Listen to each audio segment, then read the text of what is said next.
Okay, good morning. We're back with Genesis chapter 17. Abram is named Abraham.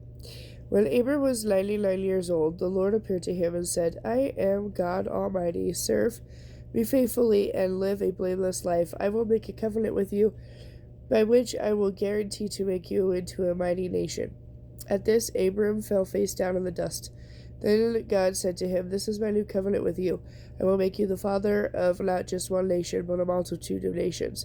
What's more, I am changing your name. It will no longer be Abram. Now you will be known as Abraham, for you will be the father of many nations. I will give you millions of descendants who will represent many nations. Kings will be among them. I will continue this everlasting covenant between us, generation after generation. It will continue between me and your offspring forever, and I will be your God and the God of your descendants after you. Yes, I will give all this land of Canaan to you and to your offspring forever, and I will be their God. The sign of circumcision. Your part of the agreement, God told Abraham, is to obey the terms of the covenant. You and all your descendants have this continual responsibility. This is the covenant that you and your descendants must keep. Each male among you must be circumcised. The flesh of his foreskin must be cut off. This will be a sign that you and they have accepted this covenant. Each male child must be circumcised on the 8th day after his birth. This applies not only to the members of your family, but also to the servants born in your household, and the foreign-born servants whom you have purchased. All must be circumcised. Your bodies will thus bear the mark of my everlasting covenant. Anyone who refuses to be circumcised will be cut off from the covenant family for violating the covenant. Sarah is named, I've been calling her Sarah the whole time. Sarah's named Sarah, so obviously I've been mispronouncing the first name. Then God added, regarding Sarah, your wife, her name will no longer be, I've been calling it Sarah, so obviously it's wrong. From now on, you will call her Sarah. And I will bless her and give you a son from her. Yes, I will bless you richly, and she will become the mother of many nations. Kings will be among your descendants. Then Abraham bowed down to the ground, but he laughed to himself in disbelief. How can I become a father at the age of 100? He wondered.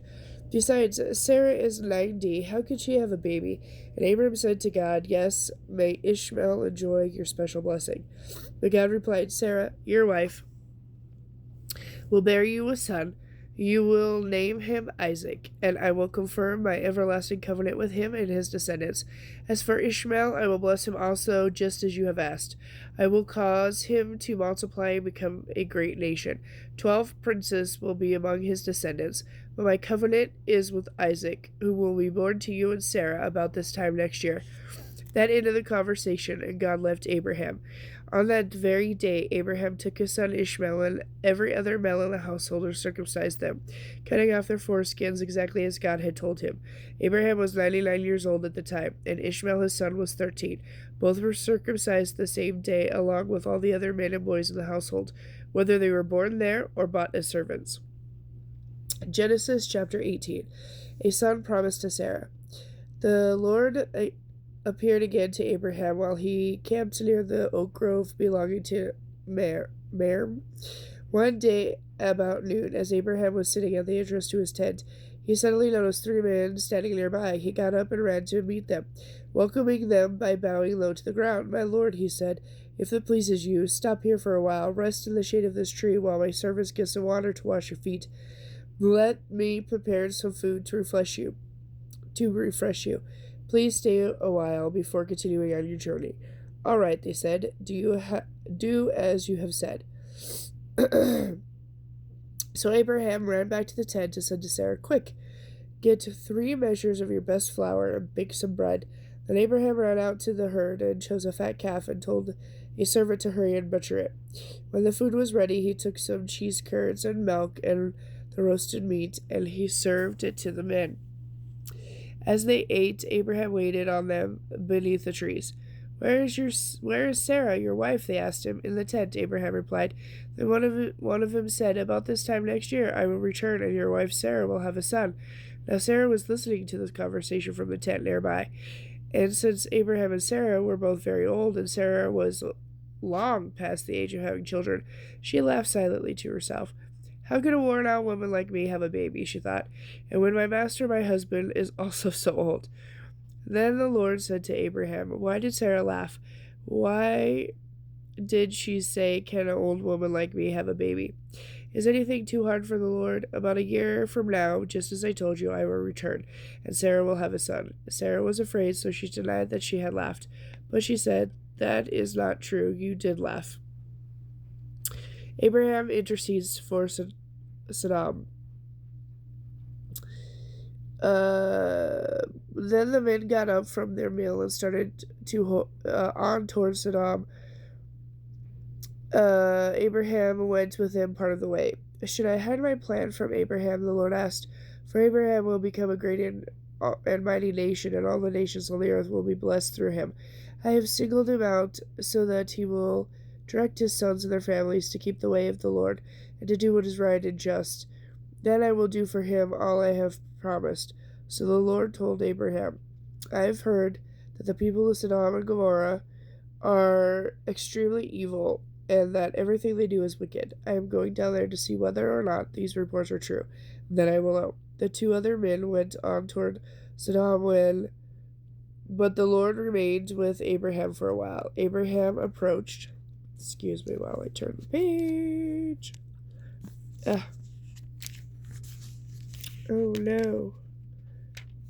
Oh, sorry about that. Can't turn it. There we go.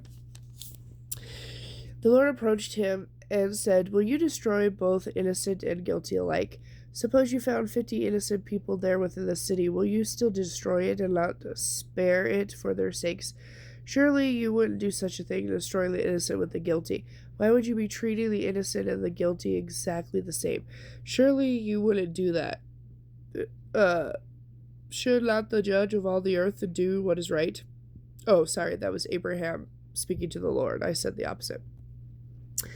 And the Lord replied, If I find 50 innocent people in Sodom, I will spare the entire city for their sake.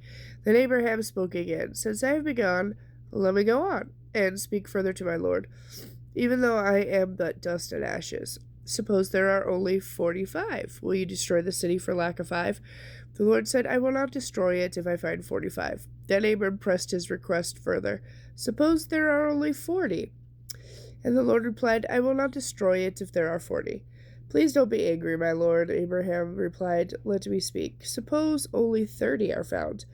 And the Lord replied, I will not destroy it if there are 30. Then Abraham said, Since I have dared to speak to the Lord, let me continue. Suppose there are only 20.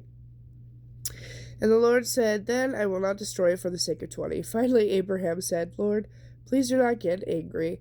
I will speak but once more. Suppose only 10 are found there. And the Lord said, Then for the sake of 10, I will not destroy it. The Lord went on his way when he had finished this conversation with Abraham, and Abraham returned to his tent. Okay, and later I'll be back with Genesis chapter 19.